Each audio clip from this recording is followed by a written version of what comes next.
Today, we are doing a PDF file review. As you can see, the book is not available for purchase, so a PDF file will have to do.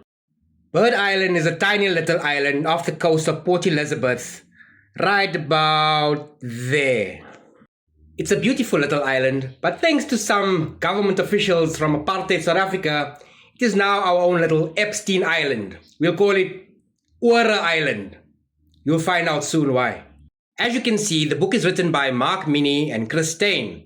Mark Minnie is a police officer who worked in Port Elizabeth in the 1980s. It's 1987. Mark Minnie receives a cryptic call from his brigadier and is pulled into a disturbing case. Mark interviews young Igor. Igor's older brother is in hospital because of an assault, an SA assault of a severe kind. Young Igor reveals that these old men used to pick them up from a pool hall in Port Elizabeth known as City Snacks, fly them to Bird Island where they would do some serious activities. The men he referred to as morphies. So Mark heads over to the hospital. He sees the older brother severely injured. He sees his hospital chart saying things like rectum and hemorrhage. He speaks to the nurse. The nurse confirms his suspicions that he does have serious, severe SA. So young Igor reveals to us who one of the uncles was. Uncle Dave. Uncle Dave was a police reservist and a deep diver. No bum intended. No pun intended. Mark Minnie goes to arrest Uncle Dave. Uncle Dave tries to bribe Mark Minnie on the spot. Mark Minnie is not having it. Mark Minnie was molested as a young kid, and Mark Minnie is not the type to give up on this type of investigation. Soon there will be justice because Uncle Dave is arrested. Right? Wrong. The next day, Alan is found dead. Suicide. Mark sees anomalies in this case. The gun's location, a missing cartridge, suspicious note. A month later, journalist Chris Steyn, and also co-author of the book, is investigating another suspicious suicide. Chris Steyn is investigating the apparent suicide of John Wiley, a South African cabinet minister.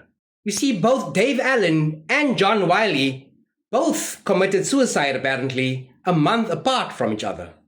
Both were being linked to a PDF file scandal. This was done with apparent head injury on the 29th of March, 1987. This is a newspaper article from 1987. It says, Wiley, the only white non-Afrikaner in President Pieter Botha's cabinet, shot himself in the head Sunday at his home in the Cape Town beach suburb of Noordhoek. Since the suicide, newspapers have reported a close friend of the minister, deep sea diver David Allen, committed suicide February 25th, hours before he was to stand trial on charges of engaging in homo acts with juveniles. David Allen, 25th of February, commits suicide. Thereafter, John Wiley, a member of P.W. Botha's cabinet, in March of 1987, and then in May of 1987 is the South African general elections. No suspicions there. P.W. Botha, as you can see, did win that election. And that's the reason you probably don't know the name Andries Tiernich. Enter our key witness, William Hart. So William Hart is a young white alcoholic who stays on the streets of Port Elizabeth, but is a likable young guy. His parents are from good stock, an engineering home, but he's the type that never took advantage of those circumstances. His parents allows him to stay in the Wendy house, but not in the main house because, stealing and goede. But nonetheless, he serves as a repository of secrets for the South African police force and advises when criminals are stashing away goods and stuff when they are broken into houses, and is one of the registered police informants for money. So Mark Minnie asks William Hart if he knows about Uncle Dave since he's grown up on the streets of Port Elizabeth as a young lad. William Hart advises that he knows Uncle Dave really well, since he used to go on trips with him to Wittelsbos. So Uncle Dave once found young William Hart with a stash of marijuana and threatened him with arrest if he didn't do some favors. These favors eventually evolved into regular favors where he would pick them up from St. George's Park in Port Elizabeth and drive them to a place called Wittelsbos. It is here at Wittelsbos that Uncle Dave and other uncles use young men like William Hart for favors. He speaks about being flown by a military helicopter to Bird Island by a very powerful man named Wingnut, or Oorah. But who is Wingnut? Who is this Oorah guy? Who could possibly be called Oorah? A high-profile person in South Africa with big Oorah. Who could this possibly be? Why, of course, it's the man with anus in his name. Now that we know who Wingnut is, now that we know who Oorah is, justice will be served. Right? Wrong! What world do you think you're living in? Of course the investigation was shut down. The public prosecutor immediately ordered Mark to stop his investigation and the docket disappeared.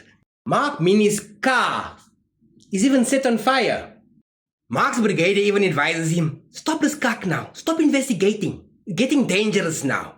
You need to take a transfer. You need to stop the shit now. Take a chill pill. But Mark, having his own trauma as a child, pushes on. Goes to the media, he goes to places like the Burger, but he was shut down. With obstacle after obstacle, media suppression, police cover-ups, there was no way out for Mark. It was only 30 years later he met up with Chris Steyn and they wrote this book together. They wanted the story to get out and they needed this story to be told. In 2018, Mark Minnie apparently also shot himself. Another suicide in this case. The book was never published and the story became dust in the wind. So all we have from this book is 3 suicides, an unpublished book, and some PDF files on the internet.